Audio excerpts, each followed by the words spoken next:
Concernant le cerveau gauche extraverti, il faudra être pédagogue. Accueillez ses propositions, puis transformez-les.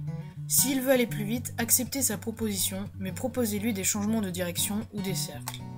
N'entrez pas dans le jeu de l'opposition avec lui, il risquerait de gagner. Je veux bien jouer avec toi, mais toi aussi, viens jouer avec moi. Il va alors vous considérer comme un partenaire de jeu valable et sera d'accord pour jouer avec vous et il apprendra facilement. Les chevaux doivent être compris. Si vous dites sans arrêt non pas ça, il va répondre à vos demandes non, je ne veux pas.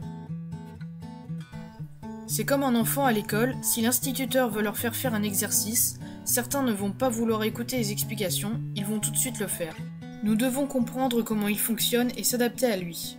Comme il a un tempérament joueur, il aime bien apprendre de nouvelles choses et apprécie la variété. Il apprécie aussi jouer avec sa bouche, alors proposez-lui des exercices dans ce sens, du style attraper quelque chose avec sa bouche et le déplacer par exemple. Si vous possédez un cheval avec un cerveau gauche introverti, trouvez des moyens de le motiver. Récompensez l'effort, arrêtez-le et offrez-lui une récompense, friandises, repos, gratouille ou alors le laissez brouter.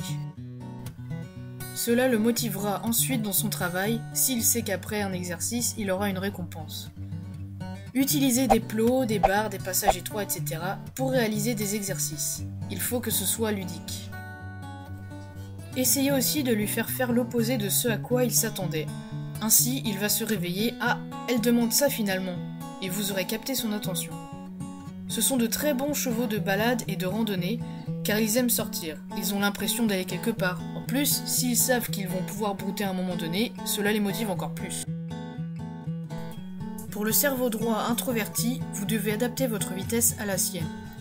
Il comprend plus vite qu'on ne le croit, mais il n'ose pas, alors vous devez lui laisser le temps de sortir de sa timidité.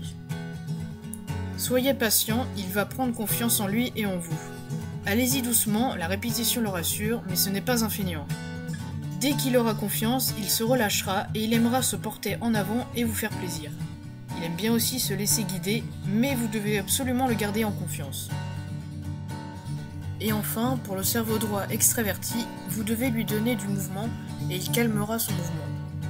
Lorsque nous travaillons un cheval, nous devons rencontrer son énergie. Et justement, il y en a beaucoup. Alors, proposez-lui des exercices qui bougent afin de pouvoir monter son énergie. S'il est lent, alors nous baissons notre énergie. Laissez-le aller dans le mouvement, mais avec des changements de direction. Pourquoi ? Parce que la ligne droite l'encourage à accélérer, alors que des cercles limitent sa vitesse sans que vous ayez besoin de tirer et d'entrer dans le conflit.